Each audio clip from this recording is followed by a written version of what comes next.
Assalamualaikum warahmatullahi wabarakatuh.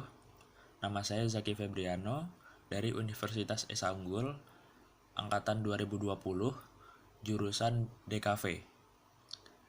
Dibuatnya tugas ini untuk memenuhi tugas ujian akhir semester saya dengan mata kuliah Bahasa Indonesia yang materinya adalah mempresentasikan sebuah tugas yang pernah dipelajari lalu diangkat menjadi PowerPoint. Kali ini saya akan membahas tentang ragam bahasa. Ragam bahasa adalah bentuk bahasa yang bervariasi menurut konteks pemakaian. Ragam bahasa tidak berfungsi sebagai atribut tetap seorang pembicara. Macam-macam ragam bahasa. 1. Bahasa daerah. Bahasa daerah yang berasal dari suatu daerah. Contohnya bahasa Jawa. Lalu ada juga bahasa negara. Bahasa yang ditetapkan oleh suatu negara, contohnya bahasa Indonesia. Yang ketiga, bahasa internasional. Bahasa internasional yang hampir dipelajari oleh seluruh negara, contohnya bahasa Inggris. Materi. Penjelasan tentang ragam bahasa. Bahasa sehari-hari. Bahasa sehari-hari di setiap daerah pasti berbeda-beda, dan umur juga mempengaruhi bahasanya tersebut. Biasanya, anak-anak cenderung lebih apa adanya karena hanya itu yang mereka tahu.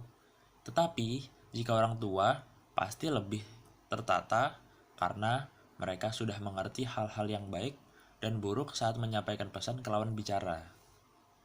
Saya tinggal di daerah Jakarta Timur. Menurut observasi saya, di daerah saya, khususnya anak-anak kecil, sering kali menggunakan bahasa yang tidak sepatutnya digunakan untuk anak di bawah umur. Seperti contohnya, ada kata-kata hewan atau kata-kata yang menyinggung perasaan orang tanpa dipikir akibatnya. Mengapa anak-anak di bawah umur bisa berkata kasar seperti itu? Biasanya, kalimat atau kata-kata yang digunakan ketika tidak setuju dengan opini temannya, atau pada saat ia marah. Hal ini disebabkan oleh orang tua yang terlalu membebaskan anaknya bermain di lingkungan yang terbuka, dan bahkan mereka sudah diberi akses anaknya tersebut untuk memiliki HP atau handphone. Lalu, bahasa daerah. Simak berikut ini. Dan adapun orang-orang yang menggunakan beberapa macam bahasa daerah.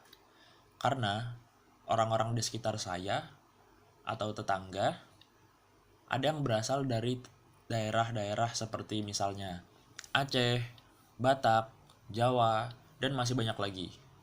Biasanya orang-orang yang menggunakan bahasa daerah Aceh atau Batak itu digunakan ketika ia berbicara dengan keluarganya, tapi tidak berbicara dengan tetangga lain karena tidak mungkin mengerti. Lalu, bagaimana cara mengatasi penggunaan ragam bahasa yang sering dilakukan oleh orang-orang di sekitar kita?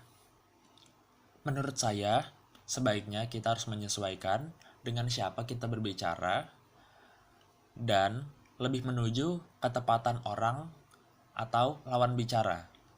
Dan jika anak-anak yang berkata kasar, sebaiknya orang tua harus lebih memperhatikan anaknya secara lebih mendalam supaya orang tua tahu sampai mana perkembangan anaknya dan apa saja yang dilakukan oleh anaknya hingga bisa seperti itu.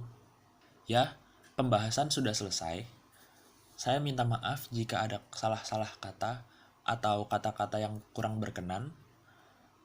Sebelumnya, terima kasih telah menonton video ini dan sampai jumpa.